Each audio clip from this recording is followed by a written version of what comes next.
అని పౌలు యొక్క జీవితాన్ని బట్టి దేవునికి మహిమ చెల్లించారు. దేవునికి మహిమ చెల్లించారు. ఎందుకు దేవుడు మనందరినీ సృజించారండి? ఈ సృష్టి యావత్తు కూడా ఆయన నోటి మాట వల్ల చేయబడింది. కానీ ఒక్క మానవుడినే ఎలా చేశారు? తన స్వహస్తాలతో చేశాడు, తన పోలికలో చేశాడు. ఆయన స్వరూప్యము మానవునిలో కనబడాలి. ఈ లోకానికి దేవుడు ఎలాగుంటారో కనబడాలి, చూపించాలి. అది దేవుని యొక్క ఆశ. లేకపోతే ఏ పోలికలో చేస్తే ఏమైంది? ఆయన పోలికలోనే చేయాలని, ఆయన స్వరూప్యంలోనే చేయాలని ఎందుకు? పిల్లలను చూసి కొన్నిసార్లు తల్లిదండ్రులు అంటారు, చాలా మంది అంటారు కదా, మీ అమ్మలాగే ఉన్నాం, మీ నాన్నలాగే ఉన్నాం అంటారు కదా. మరి సృష్టికర్త అయినటువంటి దేవుని రూపము, పోలిక ఏమన్నా మనలో కనపడుతుందా? నేను మీ దేవుడిని చూడలేదు, కానీ నిన్ను చూస్తున్నా. నిన్ను చూస్తే నీ దేవుడు ఎంత గొప్పవాడు అర్థమవుతుంది అంటారా ఎవరన్నా? ఎవరైనా నిన్ను బట్టి దేవునికి మహిమ చెల్లిస్తారా? ఈ పౌలును బట్టి దేవునికి మహిమ చెల్లించారు. ప్రభువా, పౌలును బట్టి మీకు వందనాలు. ఒకప్పుడు హింస పెట్టిన వాడే, ఒకప్పుడు బెదిరించిన వాడే, ఒకప్పుడు రక్తపాతాన్ని సృష్టించిన వాడే, కానీ ఏదైతే పాడు చేయాలనుకున్నాడో దానినే ఇప్పుడు కట్టడం ప్రారంభించాడు. పాడు చేసేవాడిని కట్టేవాడుగా దేవుడు మార్చాడు. పాడు చేసే వ్యక్తిని నిర్మాణకుడిగా చేశాడు. క్రీస్తు ప్రభువు చేసేటువంటి గొప్ప కార్యం. నీ రోగాలు బాగు చేసే కంటే, నీకు ఈ లోక సంబంధమైనటువంటివి ఇచ్చే దానికంటే కూడా అత్యున్నతమైనటువంటి ఆశీర్వాదం ఏంటో తెలుసా? పాడు చేసేటువంటి నిన్ను, లేక పాడైపోయిన నిన్ను బాగు చేసి, పాడు చేసేటువంటి నిన్ను బాగు చేసే వ్యక్తిగా చేసేవాడు ఆయన. ఒకప్పుడు బెదిరించిన వాడు ఇప్పుడు చేరదీస్తున్నాడు. ఒకప్పుడు చెదరగొట్టిన వాడు ఇప్పుడు సమకూరుస్తున్నాడు. ఏ నామమునైతే ద్వేషించాడో, ఏ నామమైతే కనబడకూడదు, వినబడకూడదు అనుకున్నాడో, ఆ నామమునే తిరిగి స్థిరపరచడానికి, మనుషుల హృదయాలలో స్థాపించడానికి పనిచేయడం ప్రారంభించాడు. నన్ను బట్టి ఒకప్పటి సువార్త శత్రువు ఆయన, ఒకప్పటి క్రీస్తు విరోధి ఆయన, కానీ ఇప్పుడు క్రీస్తు స్నేహితుడిగా మారిపోయాడు, క్రీస్తుకు మిత్రుడిగా మారిపోయాడు. ఆయన నామాన్ని ప్రజలలోనికి తీసుకుని వెళుతూ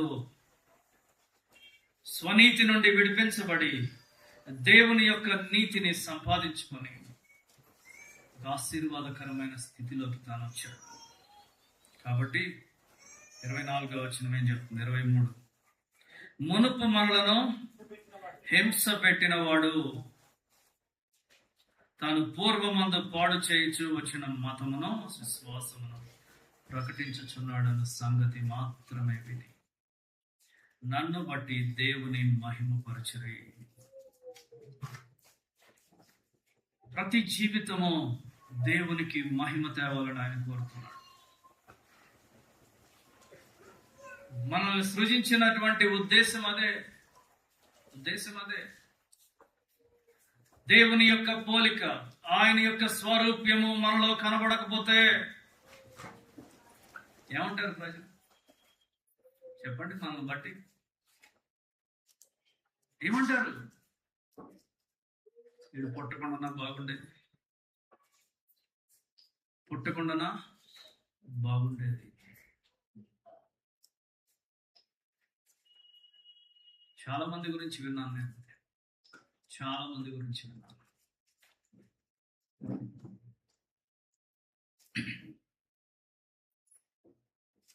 పౌలులో ఏం చూశారు? ఏం చూసి దేవుణ్ణి మహిమపరిచారండి? ఆయన మాటలు మారిపోయినాయి, ఆయన క్రియలు మారిపోయినాయి, ఆయన ప్రవర్తన మారిపోయింది, ఆయన లక్ష్యం మారిపోయింది, ఆయన జీవన శైలి మారిపోయింది. A total change, a total transformation, పూర్తి మార్పు. లక్ష్యం మారితే జీవన శైలి మారుతుంది కదా. నీ జీవితానికి ఒక లక్ష్యం అనేది లేకపోతే నువ్వు ఎలా బ్రతికినా అర్థం.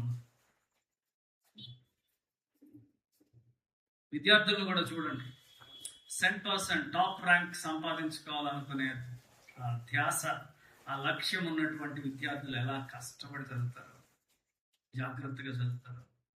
అనవసరమైన వాటిలో వారు ఇన్వాల్వ్ అవ్వరు.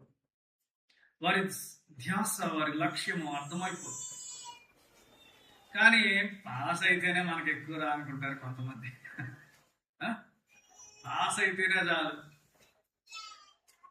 కాబట్టి వారి జీవితాన్ని చూస్తే వీడికి ఒక గురి, లక్ష్యము జీవితంలో లేదు. ఏదో తల్లిదండ్రుల కొరకు చదువుతున్నట్లు, ఏదో డబ్బులు ఉన్నాయి కాబట్టి చదువుతున్నట్లు, కాలక్షేపానికి చదువుతున్నట్లే ఉంటుంది. చాలా మంది క్రైస్తవులుగా, విశ్వాసులుగా పిలుచుకునే వారి జీవితాలలో ఏ లక్ష్యము కనపడడం. Very sad thing to say. There is no purpose, there is no goal in life. నా జీవితము జీవము కలిగిన దేవునికి మహిమ తీసుకురావాలి. ఆ గురుందా? ఆ గురుంటే నీ జీవితాన్ని జాగ్రత్తగా కట్టుకుంటావు. నీవు వేసే ప్రతి అడుగు విషయం జాగ్రత్త వహిస్తావు. నీవు మాట్లాడే ప్రతి మాట విషయం బహు జాగ్రత్త వహిస్తావు. నీవు చేసే ప్రతి నిర్ణయము బహు జాగ్రత్తగా చేస్తావు. ఆ లక్ష్యం ఉందా? దేవుడు నన్ను ఈ లోకానికి పంపిన ఉద్దేశం ఏంటో దానిని నేను నెరవేర్చాలి. చెయ్యబడిన ప్రతి దానికి ఒక ఉద్దేశం ఉంటుంది, ఉన్నదా? ఈ మైక్ ఉద్దేశం ఏంటి? నేను ఎంత అరిచినా ఇది మీకు వినబట్టలేదు అనుకోండి, పని చేయట్లేదు అనుకోండి, ఏం చేస్తారు? తీసి డెకరేషన్ పెట్టుకుంటావా? ఏం చేస్తాం? ప్రిపేర్ చేస్తారు. అవ్వకపోతే ఉల్లిపాయలకి అంతే. ఇది చేయవలసిన పని సరిగ్గా చేయకపోతే వేస్ట్. నీ జీవితము దేవుడు ఆశించినటువంటి ఫలములను ఉత్పత్తి చేయకపోతే ఏమనాలి? ఏ ఉద్దేశం లేకుండా మనల్ని దేవుడి లోకానికి పంపించారా? సరదా ఆయనకి లేదే. మీరు ఎవరన్నా ప్లాన్ చేసుకొని పుట్టారా? ఏమండి, ప్లాన్ చేసుకొని ఈ లోకానికి వచ్చారా? లేదుగా. అది కనుక దేవుడు మనకి ఇచ్చింటే ఇంతే సంగతి. అందరూ అమెరికాలోనే పుట్టేవాళ్ళు, అంతే కదా. ఆఫ్రికాలో ఎవరు ఉండేవాళ్ళు కాదు. ఏ ఇంట్లో పుట్టాలో, ఏ రంగులో పుట్టాలో, బాయ్ గర్ల్ అనేది, ఫస్టా సెకండా థర్డా, ఇవన్నీ దేవుడు మనకి ఇచ్చి ఉంటే ఇంతే సంగతి. దేవుడు ఇవ్వాల. నీ తల్లిదండ్రులు ఎవరో ఆయన నిర్ణయించారు. నీవెక్కడావో, ఎక్కడ పుట్టి ఏ ఇంట్లో పెరగాలో, ఫస్టా సెకండా థర్డా ఆయన నిర్ణయించారు. నువ్వు బాయ్ గానా గర్ల్ గానా ఆయన డిసైడ్ చేస్తాడు. అంటే అర్థమైంది, దేవుడు నిన్ను ఉంచిన చోట ఆయనకు మహిమ తీసుకురావాలి. నువ్వు నిన్ను ఏ కుటుంబంలో ఉంచితే అక్కడ సణుక్కుంటూ గొణుక్కుంటూ ఆయాసంతో బ్రతకడానికి కాదు. నిన్ను ఉంచిన చోట వదిలిపెట్టి పక్కింటి వైపు చూసి నేను ఆ ఇంట్లో పుడితే బాగుండేది అనుకోవడానికి కాదు. No, bloom where you are. నీవెక్కడున్నావో అక్కడ వికసించడం, అక్కడ ఫలించడం అవసరమనే దేవుని ఉద్దేశాలవి.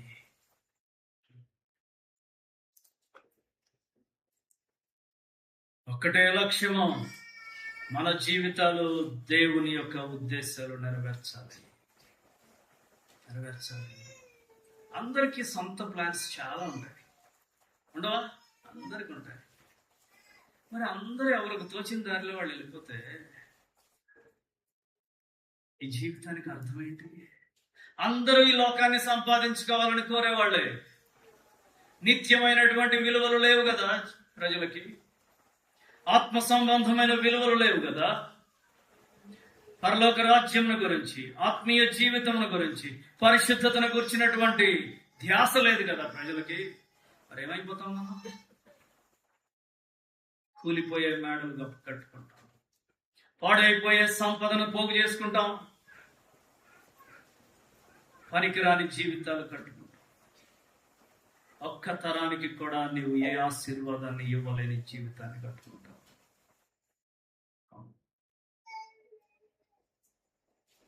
ఎంత వాక్యము విన్న తర్వాత, ఎంత సత్యము వింటున్న తర్వాత నీ జీవితం పట్ల దేవునికి ఉన్న ఒక ఉద్దేశాన్ని గ్రహించకపోతే నీ జీవితాన్ని నీవు వృధా చేస్తున్నట్లే. Please understand. దయచేసి గ్రహించండి. ఎక్కడికో వెళ్ళాల్సిన పని లేదు. నీవు ఉన్న చోట, నీ కుటుంబంలో, నీవు చదివే చోట, నీవు పని చేసే చోట, అక్కడ ఒక వెలుగుగా బ్రతకాలి. చీకటిలో ఉన్న వారు వెలుగును చూస్తారు. వెలుగు శబ్దం చేస్తా చేయదు, టపాకాయలు చేస్తాయి, వెలుగు చేయదు. ఆ టపాకాయలు వెంటనే ఆరిపోతాయి కదా, హడావిడి చేసి ఆరిపోతాయి. టపాకాయల్లాగా మనం ఉండమని చెప్పట్లేదు దేవుడు. అప్పుడప్పుడు వెలుగుమని ఆరిపోయేవి కాదు ఈ జీవితం. అప్పుడప్పుడు ప్రకాశించి తర్వాత అంతర్ధానం అయిపోయేది కాదు ఇది. నీవు ఆయన కొరకు ప్రకాశించాలి, వెలుగుతూ ఉండాలి. ఆయన వెలుగై ఉన్నాడు, ఆయనలో చీకటి లేదు. కాబట్టి ఆయనను వెంబడించే నీవు ఈ లోకంలో ఒక వెలుగుగా బ్రతకాలి. అది ఆయన ఉద్దేశం. పరిశుద్ధుడైన పౌలు జీవితం నూతన పరచబడిన తర్వాత ప్రజలు ఆయనను బట్టి దేవుని మహిమపరిచారు. యేసు ప్రభు ఏం చెప్పారో చూద్దాం. మత్తయి సువార్త 5వ అధ్యాయం. మత్తయి సువార్త 5వ అధ్యాయం 16వ వచనం.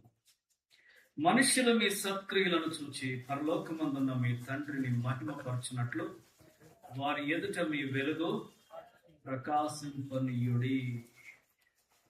మనుష్యులు మీ సత్క్రియలను చూచి పరలోకమందున్న మీ తండ్రిని మహిమపరచునట్లు వారి ఎదుట మీ వెలుగు ప్రకాశింపనీయుడి.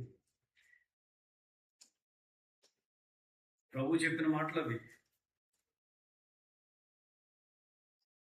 మీ సత్క్రియలు ప్రజలు చూడాలి. మీ వ్యత్యాసమైనటువంటి జీవితము ప్రజలు చూడాలి.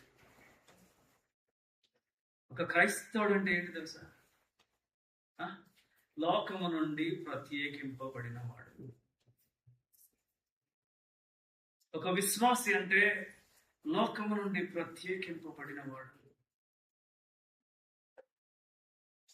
కాబట్టి ఇతరులతో నీవు పోల్చుకోవడానికి లేదు.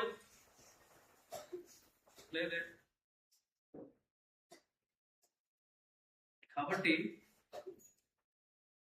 ప్రత్యేకింపబడిన జీవితం అనేది చాలా అవసరం. యేసు ప్రభు ఈ లోకంలో జీవించిన దినాలలో ఆయన జీవన శైలి అంతా చాలా ప్రత్యేకంగా ఉంది. భక్తుల జీవితాలు అలాగే ఉన్నాయి. లోకానికి అది వింతగానే ఉంటుంది, లోకానికి ఇది ఆశ్చర్యంగానే ఉంటుంది. అదేదో పిచ్చి పట్టింది, వెర్రి వాళ్ళు అనుకుంటారు వాళ్ళు. పర్వాలేదు, కానీ నీ అంతరంగానికి తెలుసు అది ఎంత యథార్థమైనదో, ఎంతగా నీవు దానిని అనుభవిస్తున్నావో నీకు తెలుసు. అది తెలియని వాళ్ళు మాట్లాడే దాని గురించి మీరు పట్టించుకోవాల్సిన పని లేదు. తెలియని వాళ్ళు ఎన్ని మాట్లాడితే ఏమవుతుంది? పట్టించుకోవచ్చా? క్రీస్తు ప్రభువును అనుభవించేది మీరు కదా. మీ అంతరంగంలో ఆయన ఏంటో మీకు తెలుసు. అందుకే వాక్యం ఏం చెప్తుంది? యెహోవా ఉత్తముడని ఏంటది? రుచి చూచి తెలుసుకొనుడి. రుచి చూడని వారు మాట్లాడే మాటలు విని రుచి చూచిన వాళ్ళు కూడా ఏమవుతున్నారు? వాళ్ళతో ఏకీభవించేస్తున్నారు. నీవు రుచి చూస్తే నీ జీవితం వ్యత్యాసంగా ఉండాలి కదా. రుచి చూడని వారితో ఏకీభవిస్తే దాని అర్థం ఏంటి? నీకు కూడా ఆయన్ని అనుభవించిన స్థితి లేదన్నమాట. వ్యత్యాసమైన జీవితం ప్రభు కోరేదదే. ఎఫెసీయులకు రాసిన పత్రిక 4వ అధ్యాయం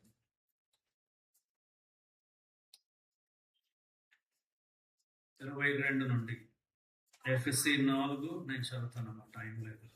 కావున మునుపటి ప్రవర్తన విషయంలోనైతే మోసకరమైన దురాశల వలన చెడిపోవు మీ ప్రాచీన స్వభావమును వదులుకొని మీ చిత్త వృత్తి యందు నూతన పరచబడిన వారై నీతియు యథార్థమైన భక్తియు గలవారై దేవుని పోలికగా సృష్టింపబడిన నవీన స్వభావమును ధరించుకొనవలెను. ఏమిటిది? మునుపటి ప్రవర్తన విషయంలోనైతే మోసకరమైన దురాశల వలన చెడిపోవు మీ ప్రాచీన స్వభావములను వదులుకొని మీ చిత్త వృత్తి యందు నూతన పరచబడిన వారై నీతియు యథార్థమైన భక్తియు గలవారై దేవుని పోలికగా సృష్టింపబడిన నవీన స్వభావమును నూతన స్వభావమును ధరించుకొనవలెను. వస్త్రాలు కాదు ఇవి. స్వభావం అంటే అంతరంగంలో ఉండేది.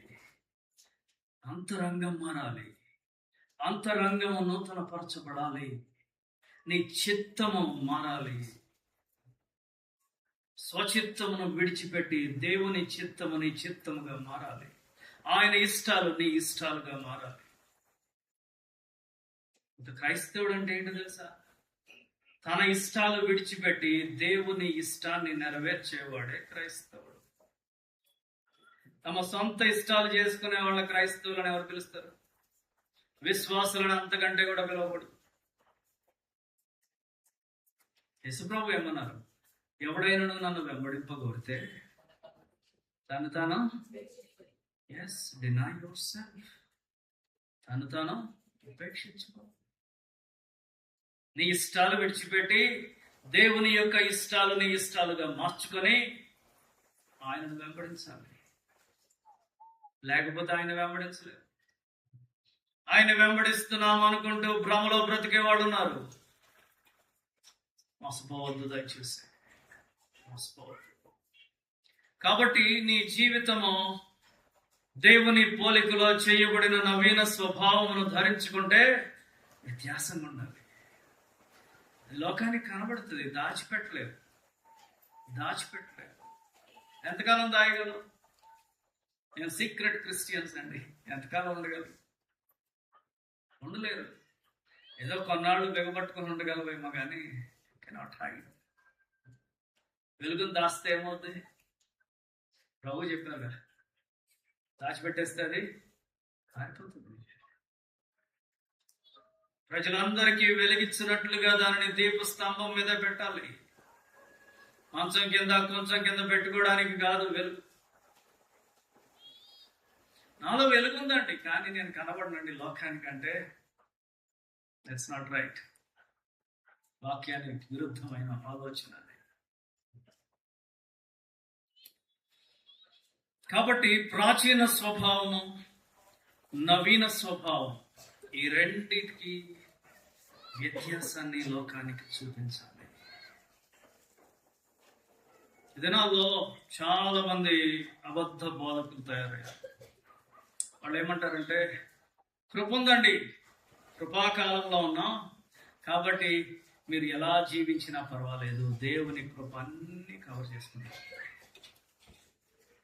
ఒక్కసారి మీరు మారు మనసు పొందేస్తే పరలోకంలో మీకు సీట్ గ్యారంటీ. ఇదేమన్నా ఇంజనీరింగా, మెడిసినా? మీకు సీట్ గ్యారంటీ. ఆ తర్వాత మీరు ఎలా జీవించినా పర్వాలేదు. ఎక్కడున్నది?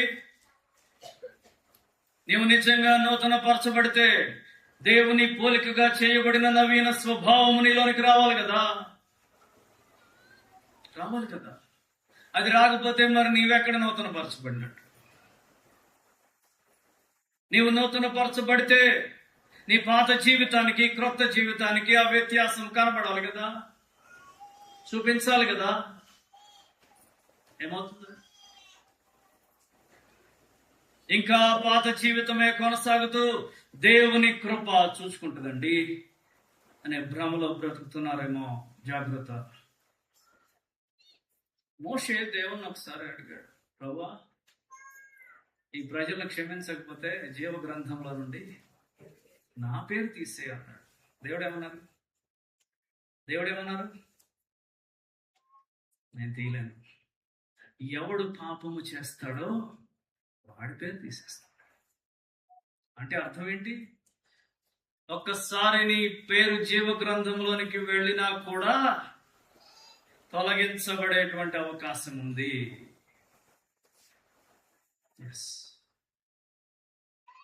నీవు పాపం చేస్తే, అవిధేయురాలు అయితే, నేను మారు మనసు పొందేశాను, రక్షించబడానని ఇష్టం వచ్చినట్లు జీవిస్తే, sorry, the word of God is very clear. దేవుని వాక్యము చాలా స్పష్టంగా ఉంది. నీతిమంతుడు తన నీతిని ఆధారము చేసుకుని పాపము చేస్తే మునుపు తాను చేసిన నీతి మరువబడును అని యెహెజ్కేలు గ్రంథంలో ఉంది. చదివారా? వాక్యమే నేను చెప్పేది, నాది కాదు. మరి ఇవన్నీ ఏమైపోతున్నాయి? నీ పాత జీవితానికి క్రొత్త జీవితానికి వ్యత్యాసాన్ని నీవు చూపించవలసిందే. అది లోపల ఉంటే బయటకు కనబడుతుంది, లోపల లేకపోతే కనబడుతుంది. Very clear. డ్రామా వేయడం ఎంతసేపు? ఒక అరగంట వేసారు కదా డ్రామా. నటన అనేది ఒక గంట వేయచ్చు, ఒక రోజు వేయచ్చు అమ్మా. అయితే 24 గంటలు వేయచ్చా? వారం అంతా డ్రామా వేసేవాళ్ళు ఉన్నారా? ఇంట్లో డ్రామా వేసేవాళ్ళు ఉన్నారా? బ్రతుకంతా డ్రామా వేయగలమా? అంతరంగాన్ని చూసేటువంటి దేవుని ఎదుట ఏ నటన పనిచేయదు కదా. కాబట్టి ఈ జీవితము, ఈ లోకానికి ప్రభువులో ఉన్నదానికి ఆ వ్యత్యాసాన్ని మనం చూపించకపోతే ఏమవుతుంది? మనలను బట్టి దేవునిని దూషించే వాళ్ళు ఎక్కువైపోతారు. రోమీయులకు రాసిన పత్రిక 2వ అధ్యాయం, రోమా పత్రిక 2వ అధ్యాయం 24వ వచనం. వ్రాయబడిన ప్రకారము మిమ్మును బట్టియే కదా దేవుని నామము అన్యజనుల మధ్యను దూషింపబడుచున్నది. ఎవరు బట్టట? మిమ్మును బట్టియే కదా దేవుని నామము అన్యజనుల మధ్య దూషింపబడుచున్నది. ఈ జీవితం దేవునికి మహిమ తెస్తుందా, లేక దూషణ పాలవుతుందా? ఒక వ్యత్యాసమైన జీవితం అంటే నీ చుట్టూ అబద్ధికులుంటే నీవు సత్యమే మాట్లాడుతూ బ్రతకాలి. సత్యము తప్ప మరొకటి నీ నోట రాకూడదు. నీ చుట్టూ మోసగాళ్ళుంటే నీవు యథార్థంగానే బ్రతకాలి.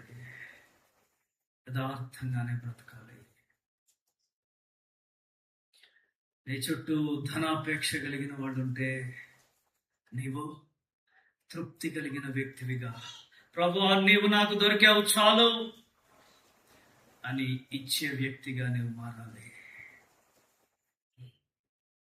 ఒకప్పుడు దోచుకునే చేతులు ఇచ్చే చేతులుగా మారుతాయండి. అది నూతన జీవితం.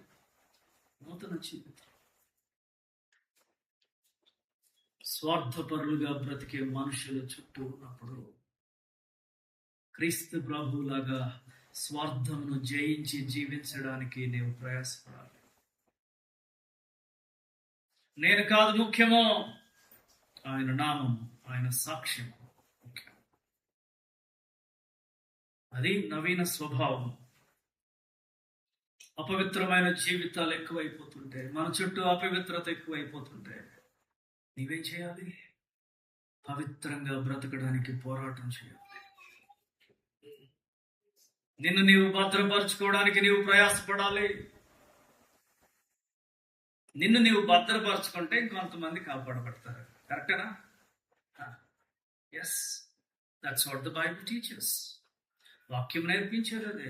నిన్ను నీవు పరిశుద్ధునిగా పవిత్రునిగా కాపాడుకుంటే ఇంకా కొంతమంది భద్రపరచబడతారు. So guard yourself first, then guard others.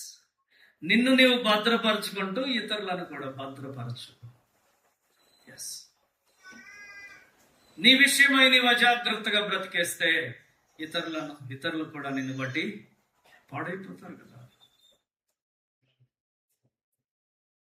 కాబట్టి ఈ లోకంలో పవిత్రతకు విలువ లేదు. ఎక్కడ చూసినా అపవిత్రత. ఇలాంటి అపవిత్రత మధ్యలో నీవు పవిత్రంగా జీవించడానికి ఆయన కృప నీకు సహాయం చేస్తాడు. కాబట్టి ఆ ప్రాచీన జీవితానికి నూతన జీవితానికి వ్యత్యాసాన్ని చూపించాలి. అనేక మంది తమ మనస్సాక్షిని భద్రపరుచుకునే విషయం జాగ్రత్తగా ఉండడం లేదు. కానీ నవీన స్వభావం ధరించుకున్న వ్యక్తి ఏం చేయాలి? ఏది ఏమైనా పర్వాలేదు, నా ప్రాణం పోయినా పర్వాలేదు, నా మనస్సాక్షిని నేను అపవిత్రపరచుకోలేను. అవునండి, డబ్బు కంటే, ఆస్తుల కంటే ఈ మనస్సాక్షి ప్రాముఖ్యమైంది. ఈ మనస్సాక్షి మలినమైపోతే ఎలా బ్రతకగలవు? డబ్బు కొరకు తమను తాము అమ్మేసుకునే వాళ్ళు ఎక్కువైపోయారు. డబ్బు కోసం దేనికైనా తెగించేవాడు. విలువలు కనపడడం లేదు. డబ్బులు ఇస్తానంటే, ఆస్తులు ఇస్తానంటే ఏదైనా చేసేస్తారా? అంత చౌకబారు జీవితాలా? ఏమండి, అది క్రీస్తును పోలిన నవీన జీవితము కాదు. క్రైస్తవ జీవితము ఘనమైన, ఉన్నతమైన విలువలు కలిగిన జీవితము. చౌకబారు వాటికి తాను అమ్మివేసుకునే బ్రతుకు కాదు అది. ఏదో కొన్ని బెనిఫిట్స్ కొరకు అబద్ధాలు రాసేసేవాడు, లో ఇన్కమ్ చూపించేవాడు, అన్యాచారాలు పాటించేవాడు. ఎవరిళ్ళంతా? ఎవరండి? ఈ స్వభావం మారలేదు. ఈ జీవితం దేవునికి ఎలా మహిమ తీసుకొస్తారు? ఆయన ఉద్దేశాలు ఎలా నెరవేర్చగలవు?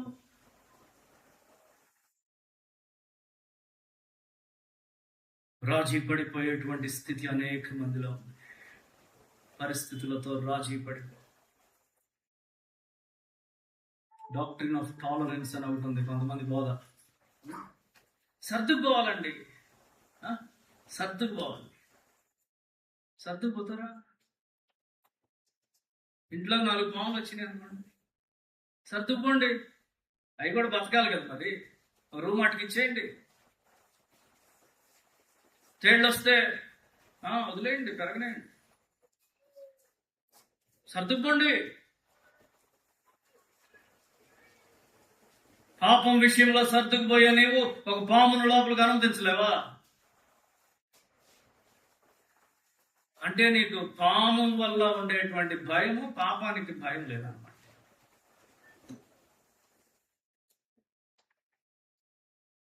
దేవుని భయం లేని వాడు క్రైస్తవుడు ఎలా అవుతాడు?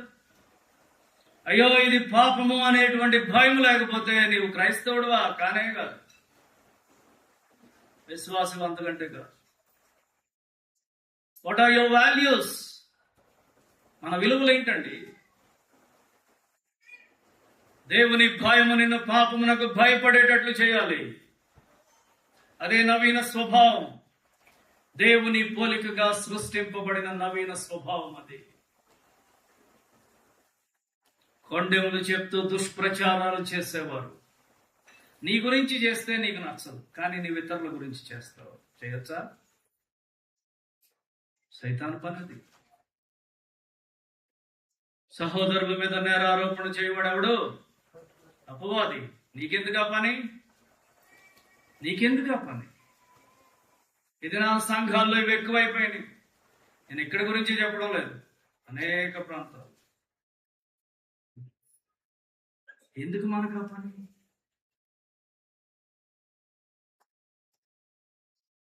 క్షమించే మనసులే. మరి దేవుడు నిన్నెలా క్షమిస్తాడు? నీవు క్షమించకపోతే నీ పాపాలు కూడా దేవుడు క్షమించను అన్నాడు కదా. అది ఒక కండిషన్ పెట్టాడు ప్రభు. నీవు క్షమిస్తేనే నీ పాపములు క్షమించబడతాయి. ఆ నేరము యొక్క తీవ్రత ఎంతదైనా సరే that doesn't matter. క్షమించాల్సిందే. ఒక భార్య చాలా కాలం క్రితం ఒక ఆమె వచ్చి, బ్రదర్, భర్త తాగుబోతైనా క్షమించవచ్చు, ఇంకా దేనికిలోని జోదగాడైనా ఏదైనా క్షమించవచ్చు అండి, కానీ ఒక వ్యభిచారి అయితే మాత్రం క్షమించలేనండి.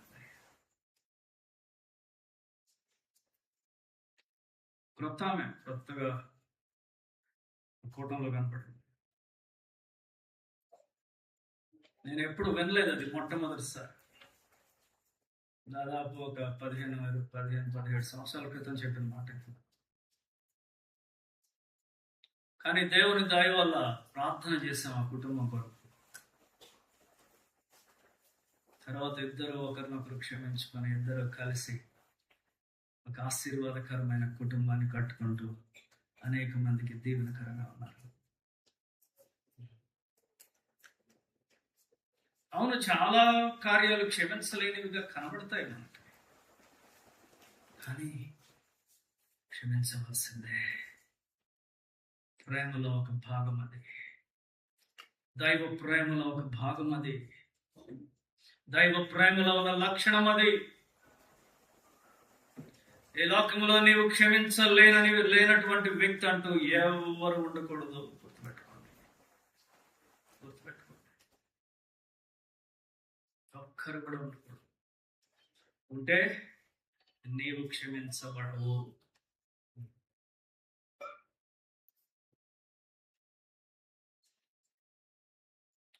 ప్రాచీన స్వభావం, నవీన స్వభావం, ఆ క్లారిటీ లోకానికి చూపించాలి. అందరూ అసూయపరులు అయిపోతే నీవేం చేయాలి? ఇతరుల యొక్క సంతోషంలో పాల్గొనాలి.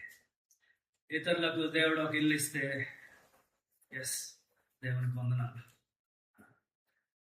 ఇతరుల పిల్లలకు పెళ్ళిళ్ళు అయితే, లేక ఇతరుల జీవితాల్లో దేవుడు గొప్ప కార్యాలు చేస్తే ప్రభువును స్తుతించండి. కుళ్ళుకోవడం కాదు, అది నవీన స్వభావం కాదది. ఇలాగూ ఈ నవీన స్వభావం అనేక విధాలుగా వ్యత్యాసాన్ని చూపిస్తుంది. వెలిచూపును బట్టి కాక విశ్వాసమును బట్టి జీవిస్తున్నామని పరిశుద్ధుడైన పౌలు అంటాడు. ఒక విశ్వాసం చేయాల్సిందేంటి? ఏం చేయాలి? తాను చేసే నిర్ణయాలు విశ్వాసమును బట్టి చేయాలి. ప్రభు వైపు చూస్తూ చేయాలి. వెలిచూపును బట్టి కాదు, అంటే కనబడే వాటిని బట్టి కాదు. అంటే డబ్బులుంటే చేస్తాం మనం లోకరీతిగా, అన్నీ బాగుంటే చేస్తాం. కానీ ఒక విశ్వాసి ప్రభు చేయమంటే చేస్తాం. డబ్బులు లేకపోయినా పర్వాలేదు, పరిస్థితులు అనుకూలంగా లేకపోయినా పర్వాలేదు. అది ఒక విశ్వాసి. ప్రభు చేయమంటే చేస్తాడు. అబ్రహాం అదే చేశాడు. ప్రభు కదిలి వెళ్ళమంటే కదిలేకపోయాడు. ఎక్కడికి వెళ్ళాలో దేవుడు చెప్పను. ముందు అసలు ఈ ఊరు నుంచి బయటకు రా బాబు, తర్వాత చూద్దాం. వెళ్ళిపోయాడు. At every step was guided by the Lord. ప్రతి అడుగు దేవుని చేత నడిపించబడుతూ ఉన్నాడు. పాత స్వభావం యొక్క ప్రాధాన్యతలు వేరు, కానీ ఒక నవీన స్వభావమును ధరించుకున్న వ్యక్తి తన యొక్క ప్రాధాన్యతలు వేరు. వాక్యానుసారమైనవి నీ ప్రాధాన్యతలు. నీ మొదటి స్థానం ఎవరికి జీవితంలో? Who occupies the first place in your life? The central place in your life? నీ జీవితంలో కేంద్ర స్థానం ఎవరికి? ప్రథమ స్థానం ఎవరికి? నీ ప్రతి విషయంలో ప్రభువుని సంప్రదిస్తావా? ప్రతి దినాన్ని దేవునితో ప్రారంభిస్తావా?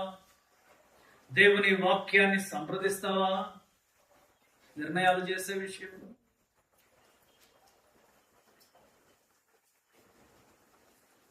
నవీన స్వభావం. కొంతమందికి సమాధానంగా బ్రతకడం రాదు. ఏదో ఒకటి గొడవ పడితేనే నిద్ర పడుతుంది. చెన్నైలో ఇంతకుముందు మేమున్న ఇంటి వెనక ఒక కుటుంబం ఉంటుంది.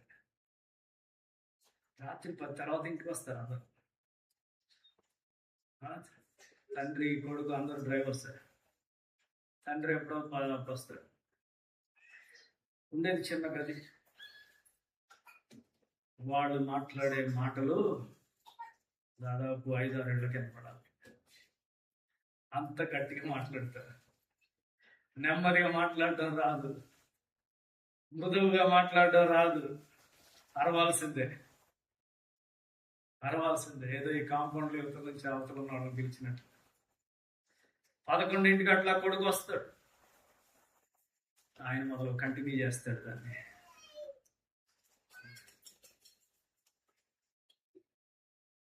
టీవీ కూడా అదే శబ్దం పెడతారు. వాళ్ళు నిద్రపోతారు, టీవీ మోగుతానే ఉంటుంది, మాకు నిద్ర ఉండదు.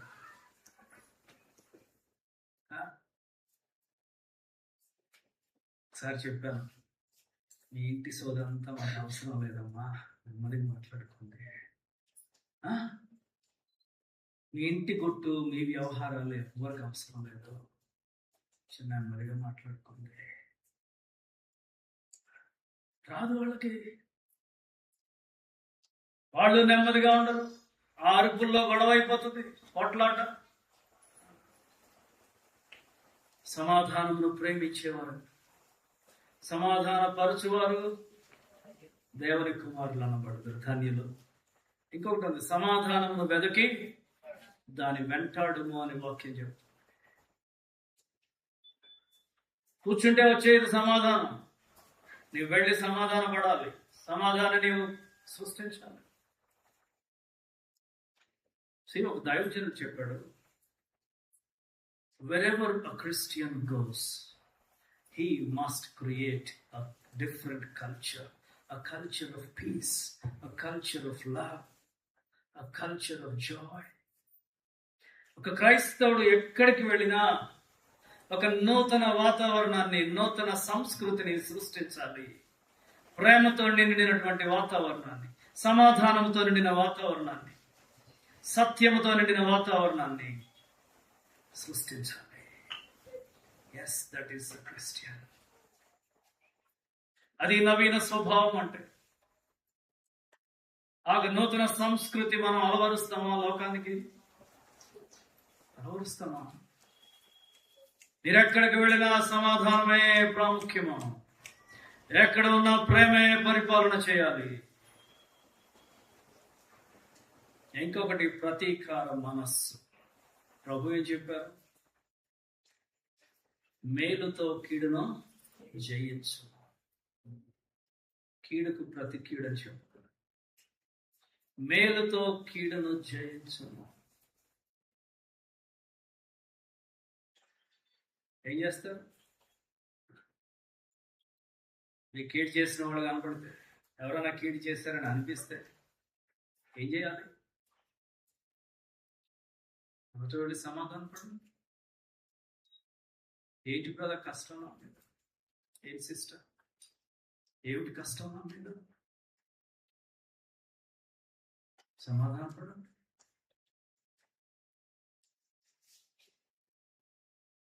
మేలుతో కీడును చేయొచ్చు. వారికి ఇబ్బంది ఉంటే వెళ్ళి పరామర్శించండి.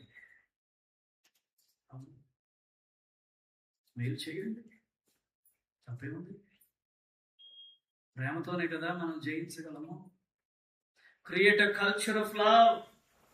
ప్రేమ సంస్కృతిని సృష్టించండి. కీడుకు ప్రతి కీడు కాదు చేయాల్సింది, కీడుకు ప్రతి కీడు కాదు. చాలా మంది ఇచ్చిన మాట నిలబెట్టుకోరు. ప్రభు ఏం చెప్పారు? నీ మాట అవునంటే అవును, కాదంటే కాదు. అప్పు తీసుకుంటారు. నెల రోజుల్లో ఇచ్చేస్తాను. సరే, మీరు సంఘానికి వచ్చేవాళ్ళు సహోదరులు కాబట్టి రాసుకోరే, కానీ మీరేం చేస్తారు? వాళ్ళు నెల రోజులు ఆగుతారు, 2 నెలలు ఆగుతారు, 3 నెలలు ఆగుతారు. ఆయన ఇటు వస్తే నువ్వు అటు వెళ్తావు. ఏంటి ఫోన్ చేస్తే అర్థం? ఇచ్చిన మాట ఏమైంది? ఇచ్చిన మాట ఏమైంది? నేను నమ్మి కదా నీకు ఇచ్చారు.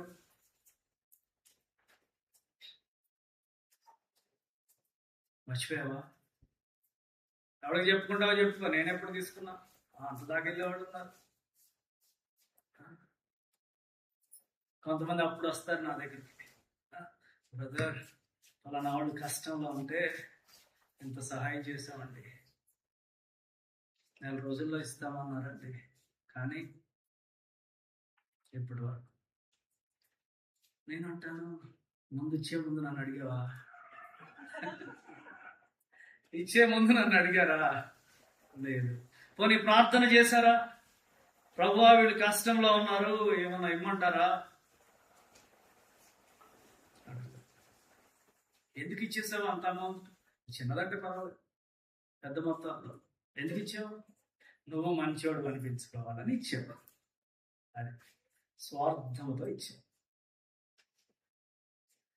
ఒక ఆయన ఇలాగే చెప్తే, ఏదో సంవత్సరం నుండి ఎదురు చూస్తున్నానండి, వాళ్ళు అన్ని ప్రోగ్రామ్స్ చేసుకుంటున్నారు కానీ నా డబ్బులు నాకు ఇవ్వట్లేదు. నేను చెప్పాను, బ్రదా మీరు వారి కష్టాన్ని చూసి ఇచ్చారు, దయచేసి ఒక జన్మలో వాళ్ళని అడగద్దు అని చెప్పారు. అడగద్దు. ఎందుకు వెళ్ళారు బాబు ఈ దగ్గర కనుక్కున్నాడు ఆయన. నేను చేసేదే చెప్పా, నేనేం చేస్తానో అదే చెప్పా. ఎన్నడూ అడగద్దు. ఇప్పుడు మీకు గడుస్తుంది కదా, తినడానికి ఏం తక్కువ లేదు కదా, లేదు కదా, మనీకి అవసరం లేదు కదా, ఎందుకు ఇప్పుడు వాళ్ళ మీద పడతావు? నీవు అత్యంత కష్టములో శ్రమలో ఉన్నప్పుడు దేవుడు నీకు అది పంపిస్తారు. ఆ ద్వారా పంపించకపోయినా ఇంకోటి ద్వారా పంపిస్తారు. వాళ్ళే వచ్చి ఇవ్వాలని ఏమి లేదు. దేవునికి చాలా మార్గాలు ఉన్నాయి. కాబట్టి నీవు అత్యంత కష్టంలో ఉన్న సమయంలో దేవుడు నీకు పంపిస్తారు. మళ్ళీ ఆమెను అడగద్దు అని చెప్పా. ఆమె ఒక విధవరాలు అని చెప్పా, దయచేసి అడగద్దు. సరే బ్రదర్ అన్నాడు. కొన్ని రోజుల తర్వాత నాకు ఫోన్ చేశారు, బ్రదర్ మీరు చెప్పినట్టు నేను ఇంకా అడగదలుచుకోలేదు, కానీ తర్వాత రోజే వాళ్ళు ఫోన్ చేశారు, చేసి ఈ వారంలో మీ డబ్బులు ఇచ్చేస్తామన్నారు, తెచ్చి ఇచ్చేసారండి ఈ వారంలో అని చెప్పారు.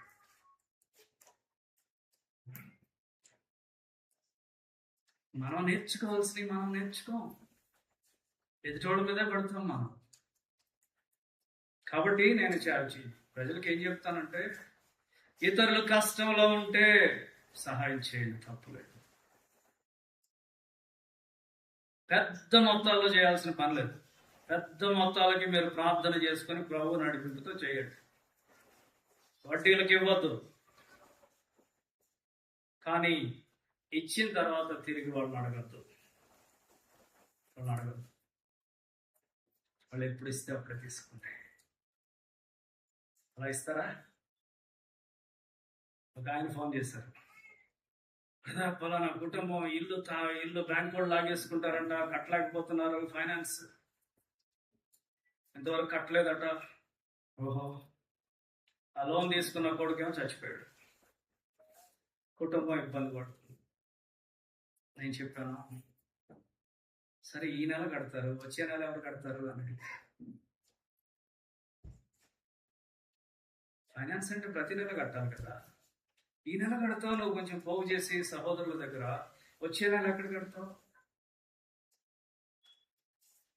కాబట్టి వాడు తినడానికి లేకపోతే పెట్టండి, అనారోగ్యం ఉంటే ఆరోగ్యం, కొంచెం మందులకి డబ్బులు ఇవ్వండి, చూపించండి, వాడు బ్రతకడానికి సహాయం చేయండి.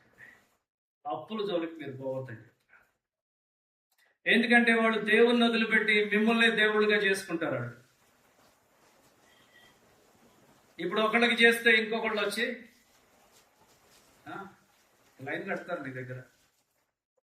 సరే, తర్వాత తెలిసిన వాస్తవం ఏంటంటే ఆ ఇల్లు బేరానికి వస్తుంది, అమ్మేయచ్చు, అమ్మేసి వాళ్ళు ఫైనాన్స్ క్లియర్ చేయొచ్చు, కానీ ఎక్కువకి అమ్మాలంట.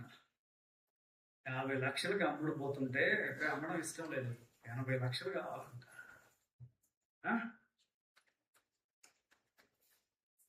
ఇది వాళ్ళ అంతరంగాలు, తృప్తి లేని జీవితాలు. ఎంతమంది ఇలాంటి చిక్కుల్లోకి ఇరుక్కుపోతున్నారు. జాగ్రత్త. ఏదో మీరే దయగలిగిన వాళ్ళు అన్నట్లు చూపించుకోవడానికి చేసేసి ఇరుక్కుపోయేవాళ్ళు చాలా మంది. దేవుణ్ణి అడగండి. దానియేలు గారి దగ్గరకు ఒక ఆయన, మీకు తెలుసు కదా, వినే ఉంటారు, క్రమంలో ఒక అతను వచ్చేవాడంట, ప్రతి నెల పాపం అని దానియేలు గారు కొంచెం డబ్బులు ఇచ్చి పంపించేవాడు.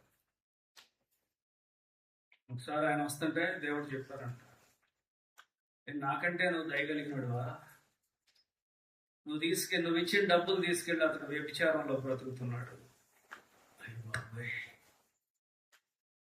ఈసారి వస్తే అతను పట్టుకున్నాడంట, బాయ్ దేవుడు చెప్పారు నీ గురించి, నువ్వు పాపంలో బ్రతుకుతున్నావు అని, ఏదో పేదరుపులు అడుస్తున్నావు, ఏదో దయదర్శిస్తున్నాను, నువ్వు పాపం కొరకు వాడుతున్నావు అని గర్తిస్తే జన్మలో మళ్ళీ తిరిగి రాలగట్టు. జాగ్రత్త.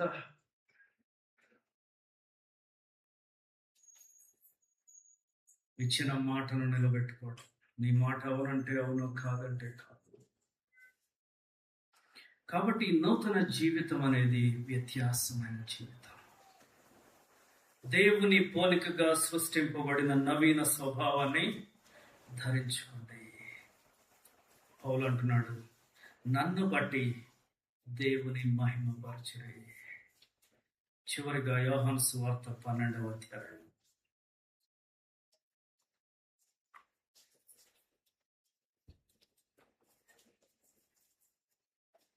9వ వచనం. యోహాను సువార్త 12:9.